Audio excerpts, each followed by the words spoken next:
This is sort of the opposite of every electric car stereotype of the noddy car that doesn't go very fast and doesn't go very far.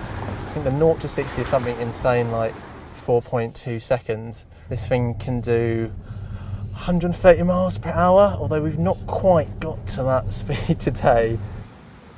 The idea is this is a genuine internal combustion car replacement, and the range is a key part of that. It's telling me that I've got 244 miles before I need to plug this thing in. By electric car standards, that's amazing. This thing is officially rated at 310 miles.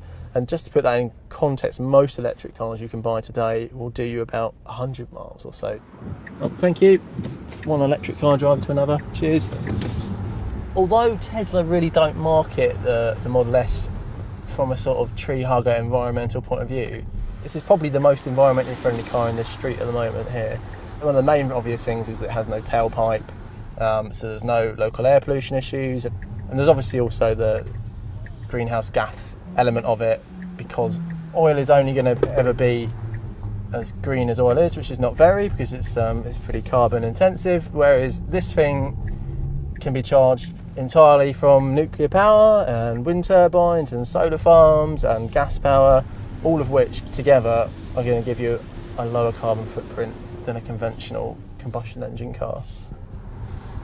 One of the things you really can't miss about this car when you're inside it is this big iPad-like screen that's connected to the internet. You've got Google Maps for navigation. You've also got access to your sort of stats, how efficiently you're driving, how much range you can expect if you carry on to drive as you are, and so on and so forth. I mean, this is being pitched very much as a performance car, not just an eco car or anything like that, and the price sort of matches that. So it's going to cost you about 85 grand for the version that I'm driving here. To me, it feels extremely luxurious because I'm used to driving a little Ford Focus, but I think I'm going to ask Martin Love, who's the Observer's motoring correspondent, to tell me how it matches up to the sort of other performance cars that he's used to driving. Doors open.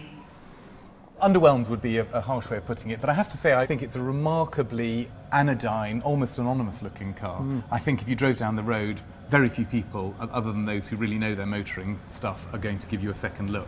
Being slightly unkind, it could even pass for a sort of Vauxhall Insignia, couldn't it? I mean, there's nothing exciting about the curve of that car there. Yeah. A more careful look rewards you. There are little features and details which show that you are driving something special, but the overall effect is it's handsome, undeniably, but it's not going to stop you in your tracks, is it? Yeah, it's not going to have crowds of people taking your photo while you pull no, up at the exactly. lights. You know, especially in this midnight blue, they want people to treat this as a normal car. I mean, of course, underneath this, I mean, is the most state-of-the-art revolutionary technology, but at the same time, it would be nice to have some hint. I think I'd want as many people as possible to know that this. Well, I was a bit car, disappointed you know. I wasn't getting more attention. With these electric cars, designers have deliberately played down how space age they look, because it slightly freaks drivers out, and people don't trust anything that looks that modern and that new. So there is a sort of classic look to this car, which maybe will sort of, keep people happier. Should we have a look inside? Yeah, I'd love to. Yeah. We mentioned that the exterior of the car was fairly boring looking. I think the interior of the car is very forward looking. The driving position feels great. These chairs are slim, which gives you this lovely open feeling inside the car. It's such an extraordinarily uncluttered dash, isn't it? There's a sort of zen-like simplicity to it, except with this massive screen. I mean, I find that hideous.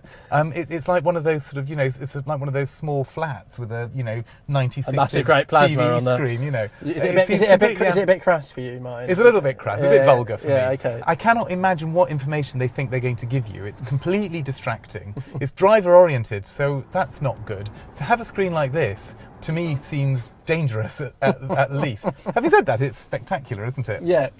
It's immediately telling you that you're in something special, though, doesn't it? I mean, there's no other car that has anything like this. Maybe I'm just not forward-thinking enough. Maybe this is the car of the future, and, I'll look back on this tape and think, what a boring man. I was slow to get on board.